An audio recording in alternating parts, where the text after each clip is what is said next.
de tus palabras ya llenan mi ser. Quiero llevarte hoy a todas partes. Mis pies en camino irán siguiendo. ¿Qué tal? Muy buenos días, muy buenas tardes, muy buenas noches. Gracias que nos acompaña. Está usted en Corazones Ardientes, el canal oficial de las Obras Misionales Pontificio Episcopales, es decir, la SOMPE aquí en Guadalajara. Ya sabe, estamos en marcha con esta tercera temporada. Si usted no ha visto los videos de la primera y segunda temporada, pues los puede checar ahí en nuestro canal. Como también usted verá, tenemos al fondo aquí en la pantalla lo que será el próximo Congreso Diocesano Misionero, lo que hemos llamado CODIMI, primer Congreso Diocesano Misionero.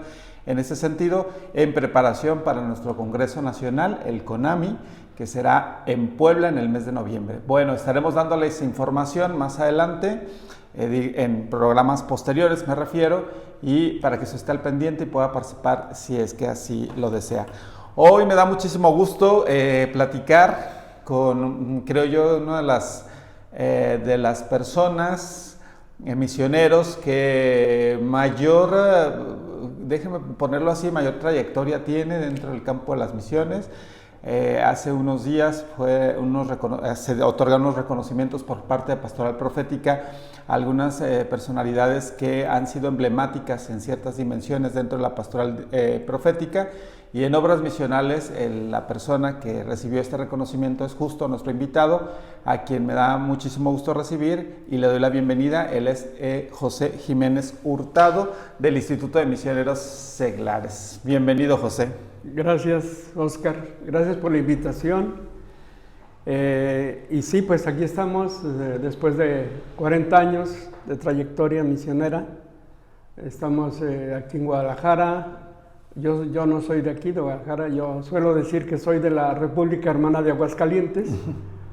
Pues ahí tuve mi primer, digamos, contacto también. Yo recuerdo en el catecismo que nos daban, pedíamos a sus papás, danos dinero para el negrito. Nos decían que echándole dinero a ese negrito se iba juntando una alcancía para bautizar a niños de África. Y de ahí pues yo tuve eso así como algo, una ilusión, ¿verdad?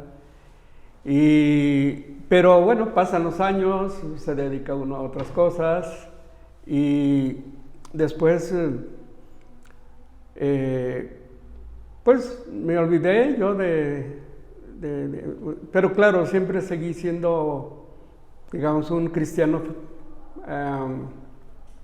practicante, pues gracias a mis papás, ¿verdad? Que mi papá y mi mamá son de los Altos de Jalisco, ¿verdad? Descendientes de los cristeros, y pues creo que ellos nos inculcaban mucho el amor a Dios, el amor a la Virgen, el cumplir con estar en los sacramentos, y pues eso nos sostenía. José, tenemos por costumbre en el canal que las personas con las que estamos platicando se presenten personalmente, para que la gente que nos esté viendo sepa con quién estamos platicando. Así ya nos dijiste que eres de Aguascalientes, nos dices que tus papás eran de los Altos de Jalisco. Platícanos un poco eso, lo que tú creas necesario que la gente tenga que saber respecto a ti. Bien, bueno, pues ya mi trayectoria después de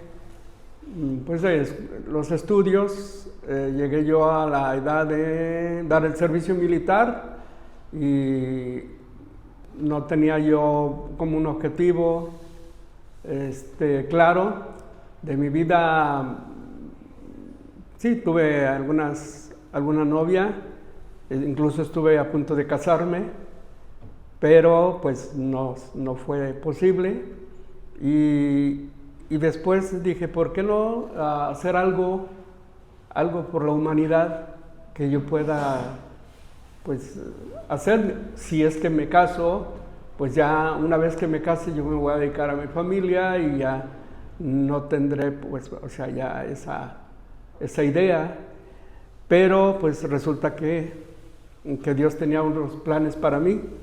Y todo comenzó porque mi hermana, yo tenía unos parientes, precisamente también de esos parientes parientes de Santo Toribio Romo, que nos invitaron, o le invitaron a mi hermana a dar catecismo en los ranchos, allá en Aguascalientes. Y mi hermana entusiasmada, entonces mi mamá le dijo: yo no te dejo ir si no te acompaña uno de tus hermanos. Y eso, pues ese de sus hermanos fui yo, que la empecé a acompañar, pero yo no daba catecismo, yo iba pues por el ambiente, muy bonito. Pero un día faltó una persona, una catequista o un catequista, porque habíamos, aunque la mayoría eran mujeres, también habíamos catequistas hombres. Entonces me dijeron: ¿por qué no le das catecismo a ese grupo que se quedó sin catequista? Y yo pues dije: ¿pero yo qué? Yo no sé, a ver, me dan un catecismo y pongo a verlo, y digo: mira, después de tanto ir a misa y muchas cosas, como va uno, creo que hasta que uno empieza a catequizar, comprende uno el catecismo. Hasta que empieza uno a predicar a otros, uno mismo se enriquece. Entonces creo que allí comenzó como que Dios a jalarme. Y ¿esto fue en Aguascalientes? En Aguascalientes. Pero luego, yo creo que también precisamente puedo decirlo francamente que la decepción que tuve con esta muchacha, que ahora ya no es muchacha, ni yo tampoco, pero sí mi hermano me ofreció trabajo en Morelia, y para rápido que yo dije: vámonos, de aquí ya no me conviene estar. Y en Morelia yo seguí dando catecismo más comprometido. Y entonces fue cuando me nació la inquietud, dije: ¿por qué yo no hago más? O sea, sentí que Dios me llamaba no solamente para ser catequista, sino para algo más. Estamos hablando que tenías ¿cuántos años en Ya tenía yo 28, cuando me quedé a Morelia tenía unos 27 años ya. Naciste en Aguascalientes. Sí. ¿Tus papás eran de Los Altos, de Jalisco? ¿De qué parte de Los Altos? Mi mamá de Jalos, Totitlán. Ajá. Y mi papá, bueno, ya nació en Aguascalientes, pero mis abuelos eran de Santana, de Guadalupe, que hoy dicen Santo Toribio. ¿Y cómo fue que se conocieron tus papás? O sea, que, en Aguascalientes en Aguascalientes. Sí, mi mamá se fue a Aguascalientes de muchacha, de joven, porque estaba muy difícil ya la vida ahí en Jalos. En Jalos. Le tocó, de hecho, a mi mamá ver todavía la guerra cristera.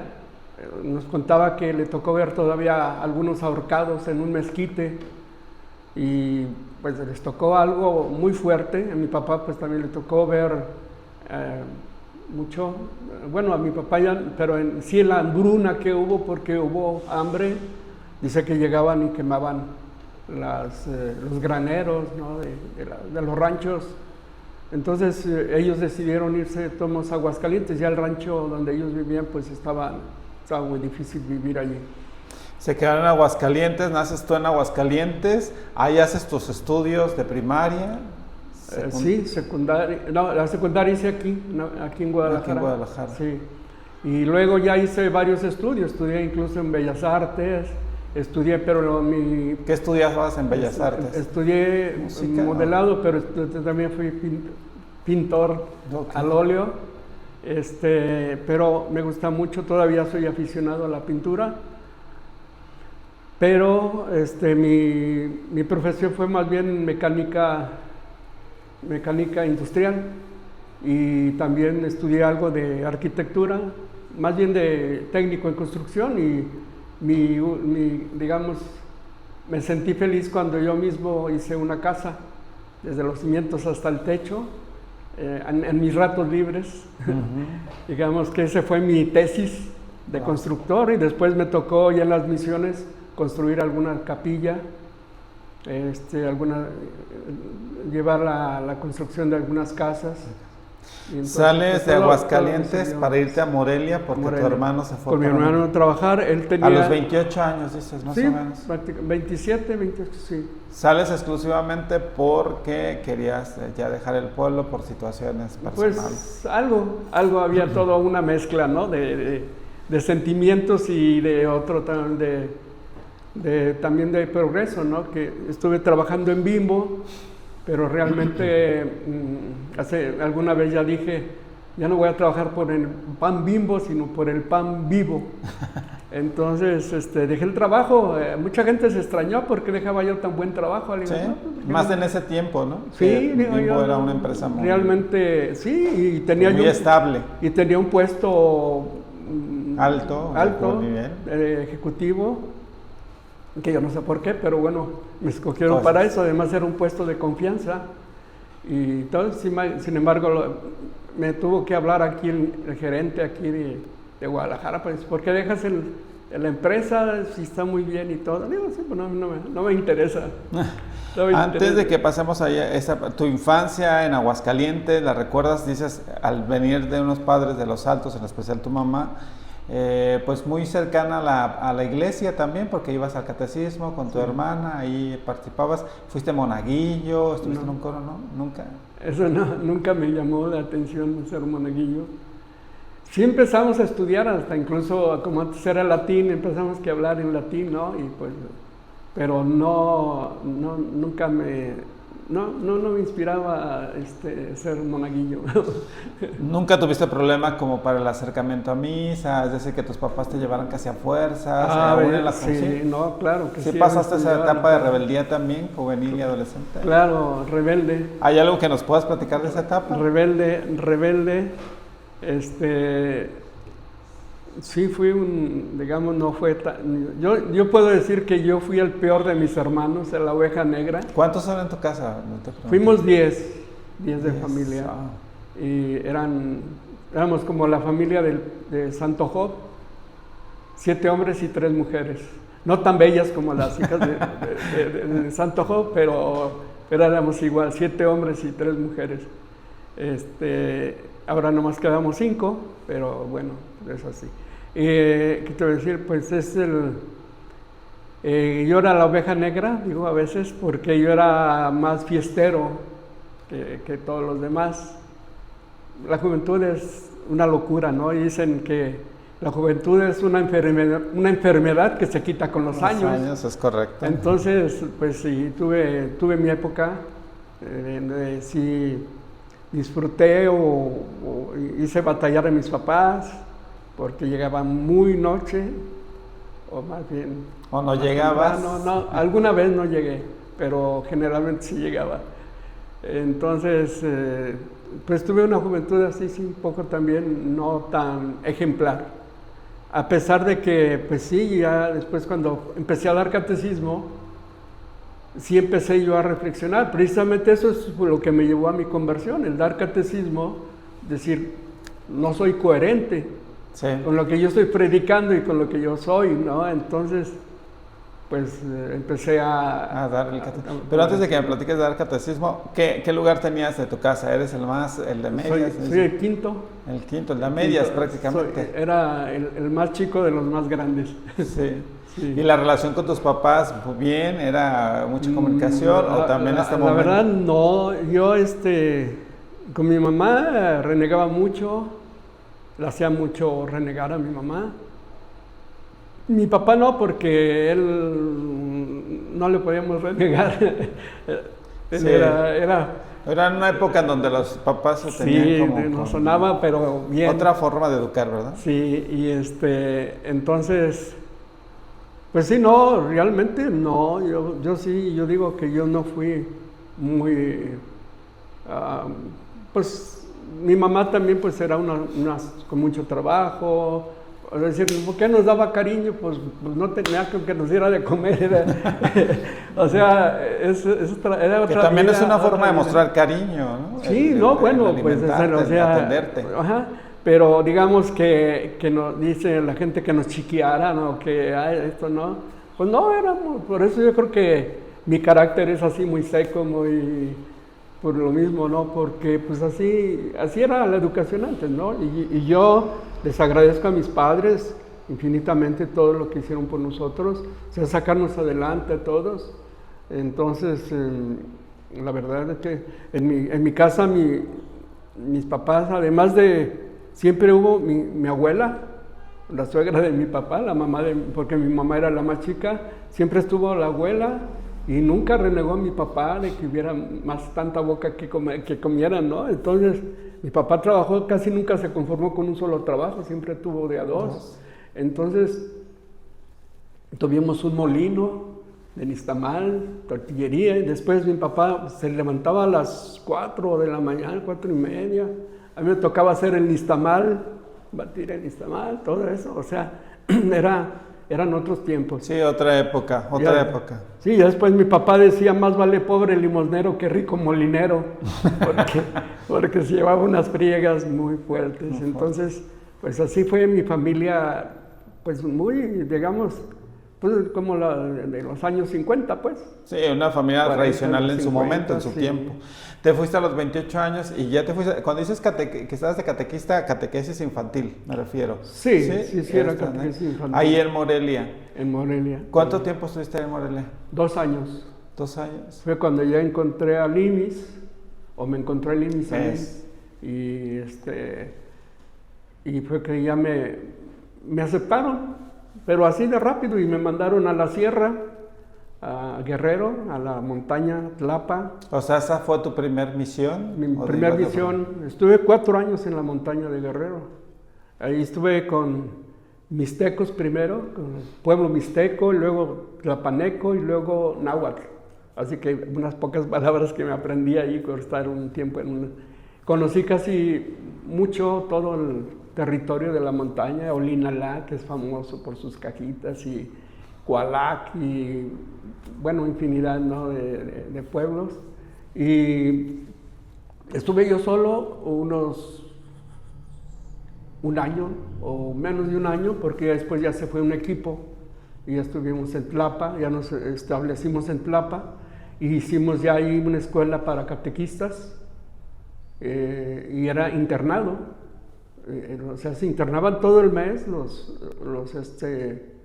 las personas, que la mayoría eran indígenas, y pues se les preparaba para catequesis. Además de eso, pues se les daba también alfabetización, se les daba costura y yo les daba carpintería.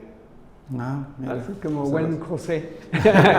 Oye, bueno, apoyabas a las misiones con esta parte del negrito que dicen que salían. El negrito era una alcancía, ¿verdad? Aquí también lo llegamos a hacer. Una alcancía con un mono. En aquel tiempo no era mal que le dijéramos negrito. No, creo que hoy ya no estaría tan correcto.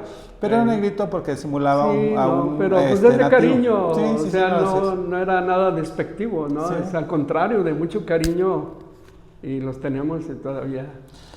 Entonces ya ibas como sensibilizándote a la misión, pero tenías, o sea, ¿tú eras el que desde chico querías irte de misiones o realmente fue un poco circunstancial, si lo queremos ver así, el que haya llegado al IMSS y luego ya hayas estado involucrado en la misión? Yo creo que sí, yo de niño tenía yo una cierta, imaginaba yo, con esto, el África y esto, ¿no? Y sí tenía yo alguna idea de misiones. De hecho, pero de tu ser misionero. En un retiro con franciscanos, decía un padre que entráramos de franciscanos. Dije, no, yo quiero ser misionero. No sé de dónde me vino la idea, pero era adolescente yo. Dije, yo quiero ser misionero. Y dijo el padre, es que también los franciscanos somos misioneros.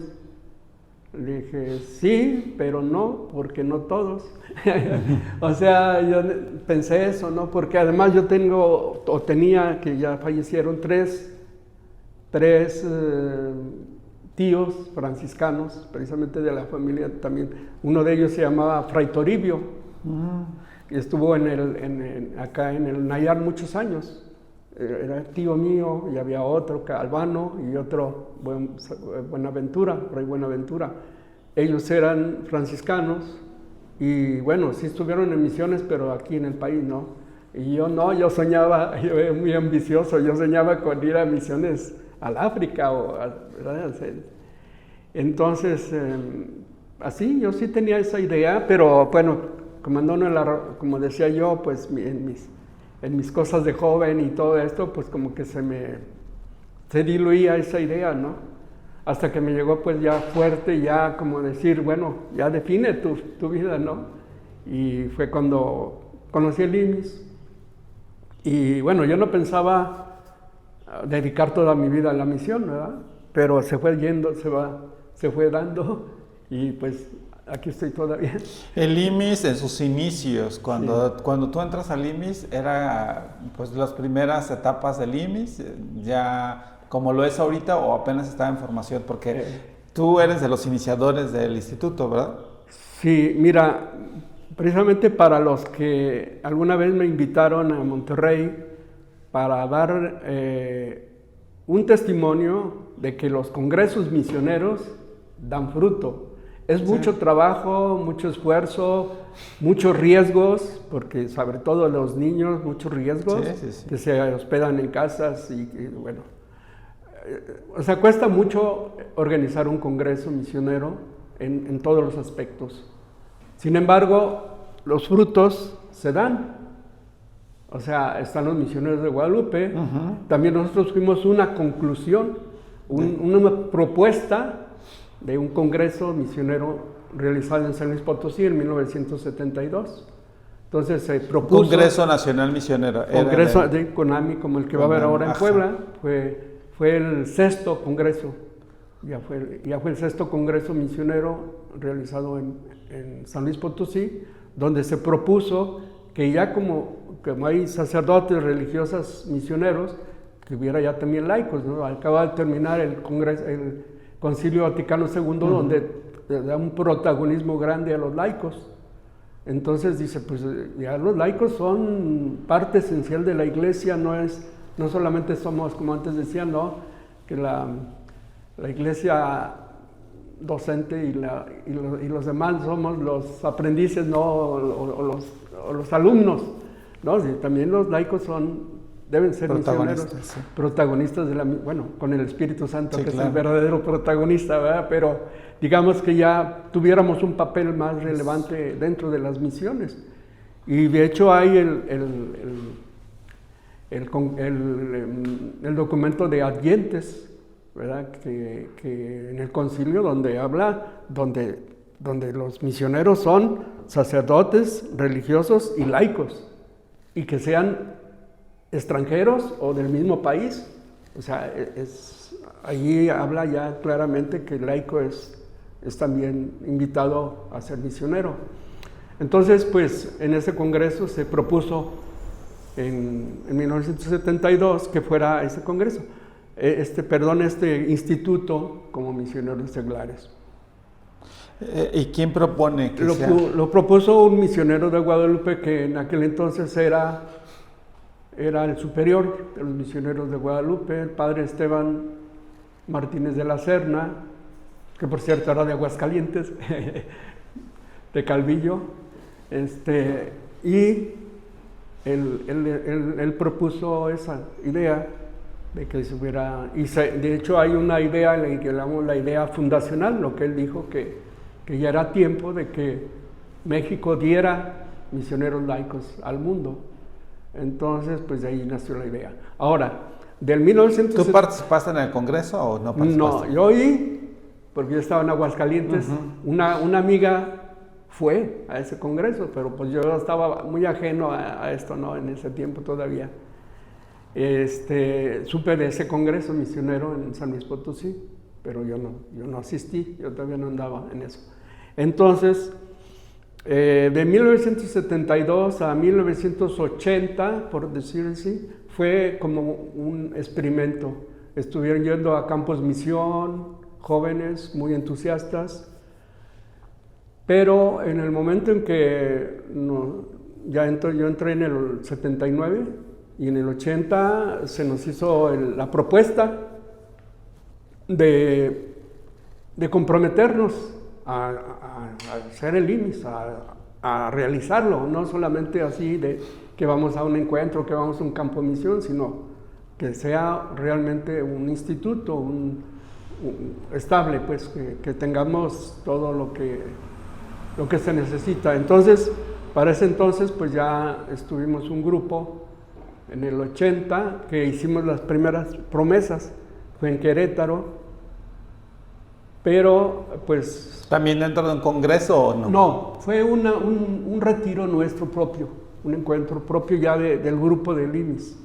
¿Y cuántos dices que hicieron las promesas? Después en el 82 ya fue ante el obispo, que nos aprobó como, antes se llamaba Pía Unión, pero ahora se llama Asociación Pública Diocesana o Privada. Él fue el que nos dio la aprobación, pero ya fue en el 82. Y fuimos un grupo de 16 personas los que hicimos este compromiso. Y ese es el inicio. ¿Y qué adquieren una vez haciendo ese compromiso? ¿A qué se comprometen? Bueno, algunos, yo hasta después supe, fue algo experimental. ¿Supiste después de que te habías hecho las promesas? Yo, hasta que ya estaba en Ecuador, yo en misión, fue cuando me dice el padre, es que tú ya no te puedes casar. Le dije, ¿pero por qué no? No, porque ya que te comprometiste. Dije, bueno, pues... Bueno, tengo un buen pretexto para no casarme. No estaba en tus planes de todos modos. No estaba en tus planes casarte. No, bueno, nosotros sí, aún los consagrados laicos se pueden casar sin impedimento, no es igual que los religiosos. Sí, no hacen... ¿verdad? Pero bueno, no están en mis planes y ya, digamos, ya cuando yo hice una decisión, yo acepté y muchos que aunque consagrados, pues se casaron y se fueron. Viven en Italia, otros en total que sí hubo que hay algunos, pero igual, o sea, no es impedimento para un laico, aunque sea consagrado, el casarse, pero de todas maneras es una opción de vida, que yo ya hice la opción, dije, yo ya pasé mi época romántica, ahora será para Dios este romanticismo, ¿no? Ahora es... pues me entrega que sea para Dios, ¿no? Y para el servicio de los demás. Porque si yo me hubiera casado, pues nomás hubiera ido a una misión y me hubiera regresado y me hubiera dedicado a la familia, ¿no? Como lo han hecho casi la mayoría. Ninguno de los matrimonios ha repetido misión. ¿Por qué? Porque una vez que regresan, pues se tienen que dedicar a sacar adelante a su familia. En cambio, yo estuve, pues, así como soltero, pues me tocó ir a Ecuador, me tocó ir a Guinea, me tocó ir a Burkina Faso, me tocó ir a Perú, a varias misiones, ¿no? Y tenía salud y tenía todo para poder estar viajando y estar de misión en ese lado. Pero tu primera misión entonces fue Ecuador. Ecuador. Y fuimos enviados en el 1984 en el Congreso de Tlaxcala, que lo consideraron el segundo COMLA, o sea, Congreso Latinoamericano, porque el de Torreón, el anterior, lo habían considerado ya también como COMLA, porque hubo obispos de Latinoamérica, muchos invitados, y ya el de Tlaxcala, pues fue todavía más grande, y ya lo consideraron el segundo COMLA. Y allí fue donde el obispo mismo de Ecuador habló conmigo, me invitó a ir a trabajar ahí en la misión. Y le dije, pues para eso estoy. Entonces dejé Tlapa, tomé algunos estudios de capacitación para lo que yo iba a realizar allá y me fui a Ecuador. ¿Cuánto tiempo estuviste en Ecuador? 3 años en Ecuador. ¿En qué parte? En Puyo, en la selva, es la provincia de Pastaza, que estaba encargada de los dominicos, al cargo de los dominicos. Entonces, decían la misión dominicana. Y estuve yo primero solo, 6 meses, también ahí solo. Cuando te refieres solo, es que no había nadie más del Instituto de Misioneros Seglares, claro. Pero había un sacerdote encargado. Claro, no, sí. No, o sea, estaba el obispo, ya había unas religiosas mexicanas, había unas religiosas mexicanas, había 2 padres de aquí de Guadalajara, el padre Luis García y está el padre Arnulfo Sánchez, que alguna vez me ha tocado verlos por aquí. Ellos estuvieron allá como 4 años y yo estuve compañero con ellos. Y unas religiosas que se llaman Misioneras de Jesús Hostia, que ya les perdí la pista, pero ahí estuvieron Trabajando con ustedes en el trabajando. Entonces, no era yo solo, que estuviera solo yo, ¿verdad? Estaba colaborando yo solo del IMIS, pero con otras personas. Sí. Ecuador, pero has estado en otras partes también de misiones, ¿no? Sí. Te tocó África también. África me tocó Guinea, donde la mayoría son musulmanes, y muy bravos. Nos tocó, aunque fue una persecución no por ser cristianos, sino por ser blancos, curiosamente. O sea, la discriminación a la inversa que dicen. A la inversa. Lo que pasa es que ellos fueron comunistas durante 26 años y siempre tenían la doctrina de que los blancos son esclavistas, son colonialistas, imperialistas, etcétera, ¿no? Que somos, bueno, los blancos somos. Entonces, alguna vez le dije, en Guinea, dice uno, o das dinero o das lástima.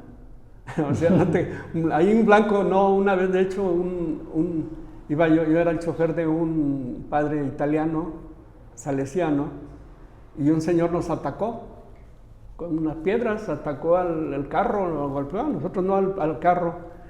Y entonces el padrecito se bajó a reclamarle, le dije, no, ni le diga nada, porque pues no. Entonces él dice así en su francés africano, Je suis chez moi, vous êtes des étrangers. Yo estoy en mi casa, ustedes son extranjeros, vamos, aquí no caben, ¿no? Algo así. No nos querían mucho a los blancos. Claro, en la iglesia era otra cosa. Uh-huh. En la iglesia era otra cosa. En la iglesia sí nos veíamos fraternal. Es un ambiente muy bonito. Dentro de la iglesia allá son pocos cristianos, pero ahora sí que todos de calidad, ¿no? Muy bien, acogedores. Lloraban cuando nos veníamos. ¿Cómo te llegó la noticia de que te vas a África? ¿Cómo llegó ese momento? A África, a Guinea. ¿Qué digo? Perdón, era algo que tú ya traías también, que era algo que tú querías aparte, pues. De hecho, ya estábamos planeando un equipo de muchachos irnos a África.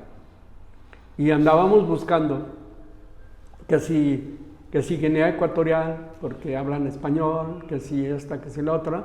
Y fue una invitación de los salesianos, pero es Guinea, que fue colonia francesa. Uh-huh. Entonces, los salesianos fueron los que nos invitaron al IMIS para trabajar en una escuela técnica. Ellos habían tenido la experiencia no tan bonita de voluntarios europeos, que eran muy, muy competentes en cuanto profesionalmente, pero no de muy buen testimonio en cuanto a lo religioso. Entonces, pues ellos se dieron cuenta de eso y pues llevaron también voluntarios salesianos y a nosotros del IMIS y a nosotros pues hasta creían que éramos salesianos, ¿no? Porque rezábamos con ellos, rezábamos a María Auxiliadora, comíamos con ellos y todo. Y los alumnos, pues era que los alumnos internos eran cristianos y los alumnos externos eran musulmanes. O sea, los musulmanes nomás iban a clases, había carpintería, había soldadura, o sea, mecánica industrial, había tornos, todo, la maquinaria, y luego mecánica automotriz y electricidad, que no había electricidad, pero ya estaban los técnicos para cuando llegaron. Sí, entonces, Pero fue una invitación de los salesianos y la verdad que trabajé muy a gusto con ellos. Sí. Pero el momento en donde te anuncian o te invitan a la misión a África, ¿lo recuerdas? Así como que... Ah, claro. Sí. Sí. A ver, platícanos ese momento. Primero fue ya como una invitación así informal, pero ya una invitación formal fue cuando vino el padre encargado de allá, vino de vacaciones. Precisamente aquí a Guadalajara. Él es de Colima, o era de Colima, ya Dios descanse, y él vino aquí a Guadalajara a invitar laicos, no sacerdotes, laicos para la escuela, estaba iniciando la escuela técnica. Entonces vino a buscar laicos y entre esos pues yo fui invitado y bueno, después se formalizó. Yo hablé con el padre Pascual, que después fue ¿cómo llaman ellos? El inspector general o de todo el mundo, fue el jefe de todo no me acuerdo cómo era, pero bueno, aquí le llaman inspector, allá en Roma fue el encargado, el padre Pascual, y él, ya tuve una entrevista con él, porque yo no era de los voluntarios salesianos, sin embargo me aceptaron, y pues con ellos me fui. Y fui enviado precisamente en el Congreso de Tijuana, para la misión. Y algo pues como la providencia, estaba un amigo, un padre en Los Ángeles, y yo fui a visitarlo. Entonces ahí hicimos algunas colectas, ahí junté para mi pasaje a África. Ahí en Los Ángeles hubo quien me daba hasta de $100 para elegir que me venía a la misión, y vas así.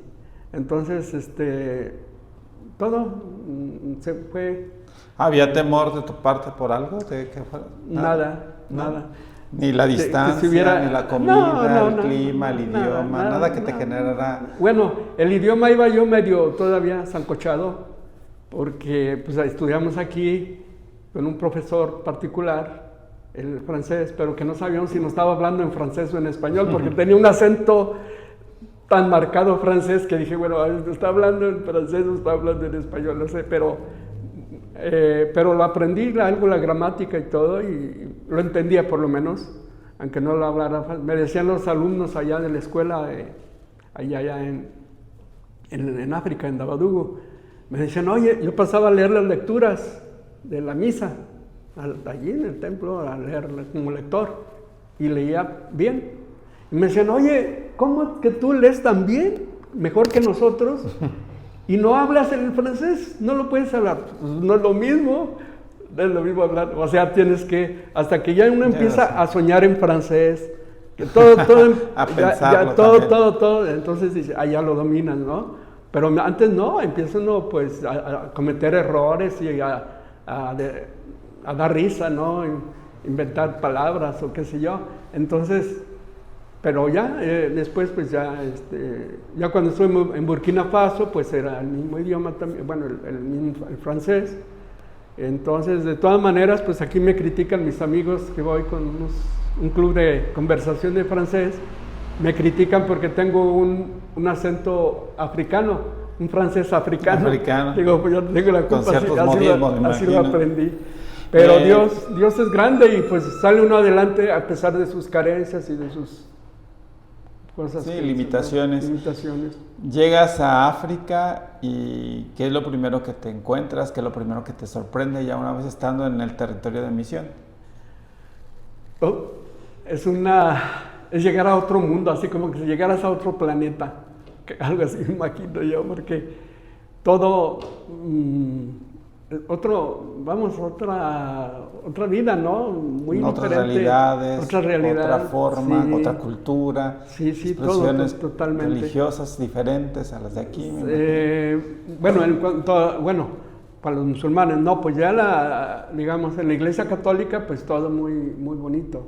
O sea, aunque era en otro idioma, pero pues es en la misma liturgia.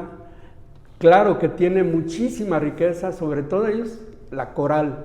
El coro es sensacional. Ellos se pintan solos para los coros, ¿no? Yo nunca he oído coros tan bonitos como en África. ¿A qué te refieres? ¿Al que el canto era El afinado, canto, bien ejecutado? pero es que bien- ensayan, además de que, bueno, no les sale nomás así y tienen un ritmo y, bueno, te impresiona cómo digo, escucha uno y dice, de lo mejor que se puede haber de calidad de los coros. Y más cuando es con tam, ya con todo su ruido y todo, o sea, ahí sí es una fiesta, la misa es una fiesta, aunque sea de difunto. O sea, es una fiesta la misa. Que aparte no es como aquí dicen que es de 40 una hora, sino que No, ahí sí de realmente- 2 horas, de 2 horas para arriba. Y nadie que hasta que se duerma o esto, no, nada, o sea, todo es una participación muy bonita. Pero estando ahí no hay nada que te confronta, no hay nada Bueno. incluso que hasta que te haya hecho dudar de regresarte, si en algún momento lo tuviste. El paludismo, El paludismo. pero el paludismo es el bautismo de África. Cuando estuve enfermo del paludismo, ahí sí como que yo decía yo vine a ayudar, no a estorbar. O sea, si te sientes, se te baja el ánimo, ¿no? El paludismo es un poco como la gripa, digamos, tienen los síntomas. Es ¿o como el dengue, dengue? o sea, es una fiebre altísima. ¿Y el cuánto tiempo de que estabas ahí te pegó? 1 año, Al año estuviste. más o menos, un poco menos de 1 año fue cuando me dio el paludismo. Y, o sea, la mitad de mi estancia allá. Y sí se siente uno, casi que dice uno que agarra las sábanas y las exprimes así, como así. Sí, de la tanto temperatura. te deshidratas totalmente, todo, nada te gusta, te repugnas todo, y es también por la misma medicina, que es muy fuerte, que también porque si antes no había medicina se moría la gente, o sea, ahí estaban las tumbas de los primeros misioneros, que no duraban un mes cuando morían, porque no había aspirinas, ni había la nivaquina que descubrieron pues esa medicina contra el paludismo. Pero aún así, mucha gente, por ejemplo el padre Juan José que estuvo en el Congo, él le sigue viniendo el paludismo, o sea, es cíclico a veces. Juan José Leal. Juan José Leal. Es cíclico, o sea, es que es una bacteria que yo ya no puedo dar sangre, aunque soy muy sangrón, pero no puedo dar sangre porque mi sangre está contaminada de paludismo. ¿Y una sola vez te dio? 2, una en Guinea y otra en Burkina Faso. Y también ahí en Burkina Faso ya me sentía morir, ya hasta hice mi testamento ahí. Sí. Dije, aquí está todo, ahí está todo esto. Pero estuviste tentado a regresarte. No, pues yo pensaba quedarme allí, a morirme, allí es muy barato morirse. Ahí te entierran en un lugar ahí y ya está. Y yo no pensaba, no, menos. Mi hermano que murió en Honduras tampoco regresó, allá se quedó. Ahí ¿También como misionero? Pues él era sacerdote religioso. Y él murió allá en un accidente y ahí lo enterraron, en el templo, ahí lo enterraron. Nosotros fuimos, pero pues no pensamos traerlo. La gente quería que se quedara allá y se quedó. Hay muchas experiencias que ya he tenido la oportunidad de platicar contigo, evidentemente, José, fuera, no en una cámara o no frente a una cámara, sino también experiencias que te he visto, y hay muchas que me han quedado marcadas de tus anécdotas.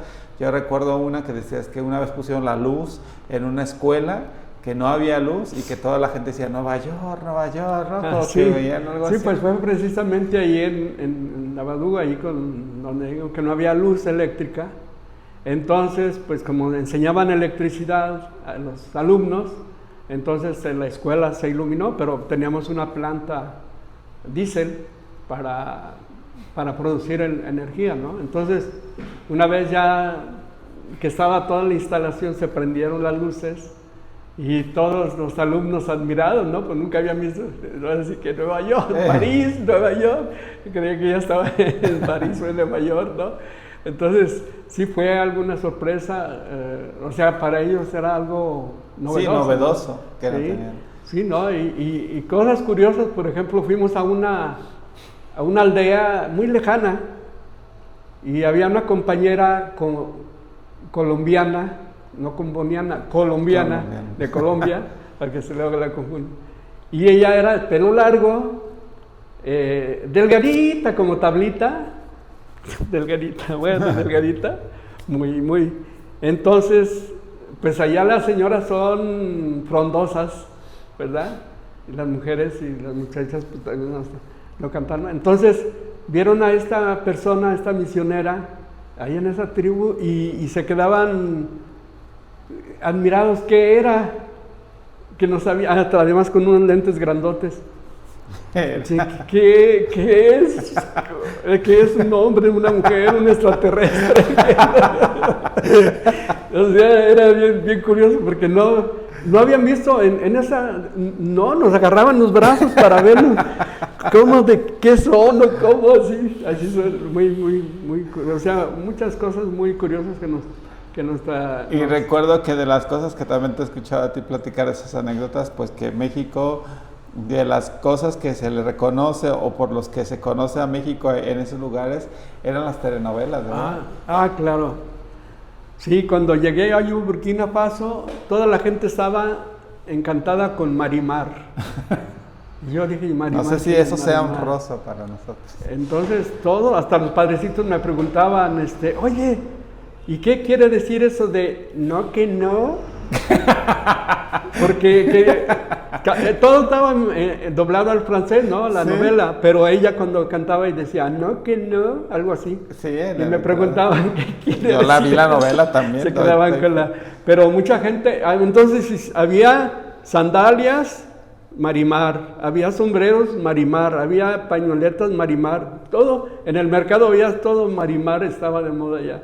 Y otro también, eso me lo platicó un compañero, pero eso fue en Kenia, también Rosa Salvaje. De Verónica Castro. También esa fue una de las novelas. Entonces, por ahí es como ellos conocen también la Virgen de Guadalupe, porque ven en las telenovelas esa imagen de la Virgen, ¿no? Y incluso a mí me tocó ver personas, señoras que traían la imagen de la Virgen de Guadalupe. Entonces, sí es... ahora sí que hasta las telenovelas evangelizan. Pues en esa forma, ¿no? De dar a conocer también la religiosidad de aquí de los... de alguna manera, sí. José había dicho que nos íbamos a tardar como 40 minutos, yo creo que ya lo rebasamos, pero no quisiera terminar el video porque, bueno, les digo a la gente, estamos platicando con José Jiménez, él es del Instituto de Misioneros Seglares, ya nos platicó cómo fue que entró a este instituto y la función y cómo también ha ido de misiones. Nos faltan muchísimas otras experiencias más de José en misiones, tanto aquí en México como fuera. Pero en días recientes se te acaba de dar un reconocimiento por parte de la Pastoral Profética por tu aportación también aquí a las obras misionales. ¿Cuánto tiempo tienes aquí trabajando en las obras misionales de aquí de Guadalajara? Mira, he estado esporádicamente porque pues, me he ido a misiones o me he ido a Cutzamala, pero estuve colaborando con el Padre Gracián desde el tiempo sería del 93, 94. Cuando estaban en Reforma, ahorita estamos sobre Santa Mónica, pero antes estaban las obras misionales en Reforma, en lo que es hoy la biblioteca, el Archivo General de la Diócesis. Sí, entonces estuvimos colaborando con el Padre Gracián. De hecho, ahí creo que se inventó lo de ir a Campos Misión. O sea que no solamente era una animación misionera de cantar y esto, ¿no? Sino que también se hiciera unas experiencias misioneras, y fue cuando se iniciaron los Campos Misión. ¿De Semana Santa? De Semana Santa, y pues apoyados por los institutos, ¿no? Sobre todo de religiosas. Para ir. Creo que hubo luego un espacio como que no se hizo mucho hincapié, pero desde entonces se da preparación para Campos Misión. Y a la fecha siguen los Campos Misión, que son de los frutos, de las actividades más importantes aquí dentro de las obras misionales, porque es la que, creo yo, que de las actividades más emblemáticas de la SOMPE. Hay muchísimas más muy importantes, pero creo yo que lo que aglomera más a los misioneros aquí en Guadalajara es justo los Campos Misión. Yo no sabía que habían iniciado con el Padre Gracián. Desde entonces, y después pues ya me fui a misiones de nuevo, lo regresé y generalmente ya con el Padre Timoteo regresé de Burkina Faso exactamente para el Congreso Juvenil. En el misionero. 2007. En el 2007. Con Conajuna, aquí en el Guadalajara. Me tocó dar un testimonio, pusimos una exposición y desde entonces que conocí al padre Timoteo, pues seguimos trabajando más o menos. De hecho, teníamos la escuela de misionología, aquí se estuvo mucho tiempo, donde participábamos. Y bueno, algunas actividades, lo que más hemos podido participar aquí. Creo que para nosotros el ambiente misionero es nuestra vida, es como dice, como el agua al pez, como el pez al agua. Siempre han estado como muy activos en las actividades de aquí de la OMPE, pues el instituto como Sí. tal, y tu gran parte de esa presencia del instituto ha sido también Sí, aquí, me ¿no? ha tocado, gracias a Dios. Yo he visto que sobre todo cuando compartimos ciertas imágenes contigo, pues mucha gente te identifica por el tiempo que tienes ya aquí en las obras misionales. Pero bueno, ha cambiado también la forma de misionar aquí en la ciudad, ¿verdad? La forma de misionar aquí en las obras misionales. La sociedad se ha transformado y los misioneros pues también hemos entrado también en parte, y tendría que ser así, pues en parte de esa transformación con esa propuesta evangélica que debe ser pues siempre por delante. Sí, pues. Bueno, José, no sé si hay algo que quieras comentar. No, pues bueno, yo creo que para mí la frase que siempre me ha movido es, desde que escuché esa frase o la vi en la Biblia, que dice de Timoteo, que le dice, de la carta de Pablo a Timoteo, que le dice: la voluntad de Dios Salvador es que todos los hombres se salven y lleguen al conocimiento de la verdad. O sea, ese es para mí algo que me impulsa a no quedar inactivo, ¿verdad? Sino más, pues haciendo oración por las misiones, si ya no puedes más, haciendo lo que puedas por las misiones, porque pues es como católicos, creo que es nuestra responsabilidad de pensar no solo en nuestra salvación personal y familiar, sino del mundo entero. Sí, pues yo creo que del testimonio que nos compartes, como el testimonio que has compartido en otros lugares también, ya, porque has compartido el testimonio en diferentes lados, ya nos dijiste que en el Conajún también de aquí de Guadalajara, sí. Has sembrado frutos que a veces uno ni cuenta se da, ¿no? O que tú ni cuenta te das, y está bien porque sé que no lo haces en ese sentido. Pero nada más por último, ¿cuántos congresos has vivido? ¿Te acuerdas? ¿Tienes idea? ¿Congresos misioneros en general, tanto bueno, jóvenes, los nacionales misioneros? Pues yo creo que unos 10. 10 congresos. Entre todos, sí. He participado en todos, en la mayoría. Bueno, yo creo... ¿Has estado en el Congreso Latinoamericano también? También. ¿En qué parte en dos. te tocó? ¿En qué? Perdón, que son 2. CAM, ya. Ajá. En Guatemala, y en Quito, Ecuador. Ya se me había olvidado. Bueno, sí. Lo digo porque próximamente vamos a tener el Congreso Nacional en Puebla, pero aquí ya lo estarás viendo en la pantalla, y estamos preparando el Congreso Diocesano Misionero, que es como el precongreso, que antes le llamamos, hoy va a ser Congreso Diocesano. Y rescato lo que comentabas en el video, los frutos que dan los congresos, ¿no?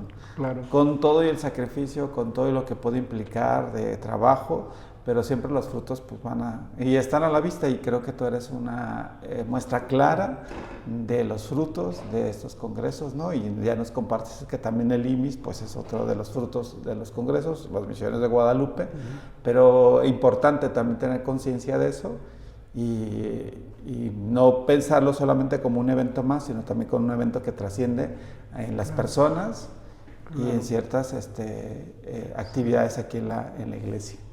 Así es.